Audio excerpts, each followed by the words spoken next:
പ്രധാനമായൊരു പ്രശ്നം കേരളത്തിൽ ഭരണത്തിന് നേതൃത്വം കൊടുക്കുന്ന UDFൻ്റെ കമ്മിറ്റി ചേരുകയും പ്രധാനപ്പെട്ട ചില തീരുമാനങ്ങൾ എടുക്കുകയും ചെയ്തിട്ടുണ്ട്. അതിൽ പ്രധാനമായിട്ട് ഉയർന്നു വന്ന പ്രശ്നമാണ് PMCയുമായി ബന്ധപ്പെട്ടത്. ഇവിടെ രാജ്യത്താകെ BJP PMC പദ്ധതിയിലൂടെ വിദ്യാഭ്യാസ രംഗത്ത് അവരുദ്ദേശിക്കുന്ന കായികവൽക്കരണം നടപ്പാക്കാനാണ് ഉദ്ദേശിച്ചത്. അത്തരമൊരു പദ്ധതി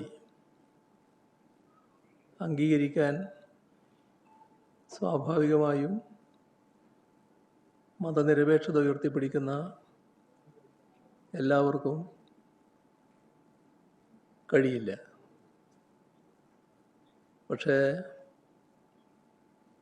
രാജ്യത്തിൻ്റെ പ്രത്യേകത കേന്ദ്ര ഗവൺമെൻറ് നടപ്പാക്കുന്ന ഈ പുത്തൻ വിദ്യാഭ്യാസ നയം ഉൾക്കൊള്ളിച്ചുകൊണ്ടുള്ള PMC പദ്ധതി കോൺഗ്രസ് നേതൃത്വം കൊടുക്കുന്ന സംസ്ഥാന ഗവൺമെൻറ്റുകൾ മുഴുവൻ അംഗീകരിച്ചിരുന്നു എന്നുള്ളതാണ്. കേരളത്തിലെ LDF സർക്കാർ ഈ പുത്തൻ വിദ്യാഭ്യാസ നയത്തിൻ്റെ ഭാഗമായുള്ള കായികവൽക്കരണ നടപടിയോട് യോജിച്ചിരുന്നില്ല. അതുകൊണ്ട് തന്നെ PMC പദ്ധതി നടപ്പാക്കുന്നതിന് LDF സർക്കാർ സന്നദ്ധമായിരുന്നില്ല. ആ PMCയുടെ ഭാഗമായിട്ട് ഏതെങ്കിലും തരത്തിലുള്ള കേരളത്തിലെ വിദ്യാഭ്യാസ രംഗത്തെ മാറ്റം ഉണ്ടാക്കണമെന്നും LDF ആഗ്രഹിച്ചിരുന്നില്ല. യഥാർത്ഥത്തിൽ MOയുടെ കാര്യം നേരത്തെ തന്നെ വ്യക്തമാക്കിയതാണ്. അത് PMC പദ്ധതി നടപ്പാക്കുന്ന ഭാഗമായിരുന്നില്ല. എന്നാൽ വിദ്യാഭ്യാസ മേഖലയിൽ ലഭിക്കേണ്ട ഇതുമായി യാതൊരു ബന്ധവുമില്ലാത്ത കാലാകാലമായി ലഭിച്ചുകൊണ്ടിരിക്കുന്ന ഫണ്ട് തടയുന്ന നില വന്നപ്പോൾ ആ രംഗത്തത് റിലീസ് ചെയ്ത് കിട്ടുന്നതിന് വേണ്ടിയാണ് MOU ഒപ്പിടുന്ന നില LDF സർക്കാർ സ്വീകരിച്ചിരുന്നത്. അത് പിന്നീട് എല്ലാ തരത്തിലും വ്യക്തമായി. LDF സർക്കാരിൻ്റെ കാലത്ത് PMC കേരളത്തിൽ നടപ്പാക്കിയിട്ടില്ല എന്നത്.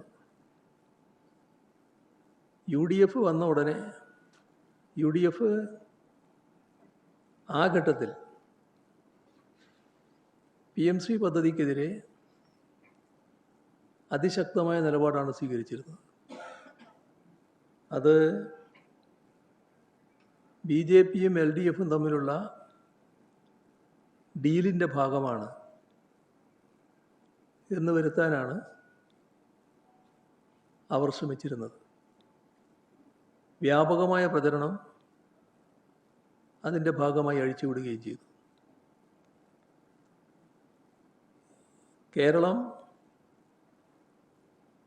ജനവിധിയിലൂടെ UDFൻ്റെ കയ്യിലേക്ക് ഭരണം മാറുന്ന ദിവസം വരെ ഇതേ നിലപാട് തന്നെയാണ് അവർ സ്വീകരിച്ചിരുന്നത്. അത് PMC എന്നത് ശക്തമായി എതിർക്കുന്നു. കഠിനമായിട്ട് പരാമർശങ്ങൾ നടത്തിയവരുണ്ട്. അറബിക്കടലിലേക്ക് വലിച്ചെറിയുന്നൊക്കെ പറഞ്ഞവരുണ്ട്. ഞങ്ങൾ വന്നാൽ ഇത് LDF BJP ഡീലിൻ്റെ ഭാഗമാണ് എന്നെല്ലാം നിലപാടെടുത്തവർ ഗവൺമെൻറ്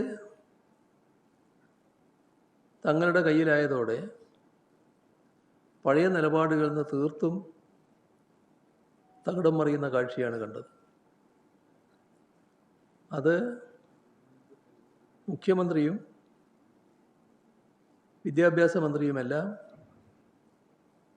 പിന്നീട് PMC നടപ്പാക്കുന്നതിൻ്റെ വാദങ്ങൾ അവതരിപ്പിക്കുന്ന നിലയാണ് വന്നത്. ഇവിടെ അതുമായി ബന്ധപ്പെട്ട് ഒട്ടേറെ തർക്കങ്ങളുണ്ടായി, വിവിധ പ്രശ്നങ്ങൾ ഉയർന്നു വന്നു.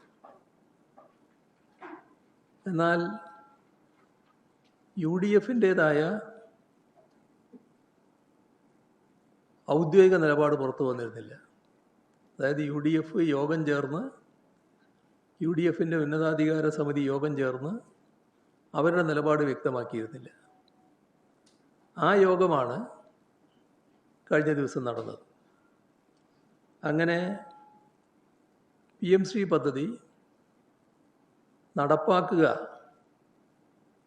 എന്നതാണ് അവരംഗീകരിച്ച നിലപാട്.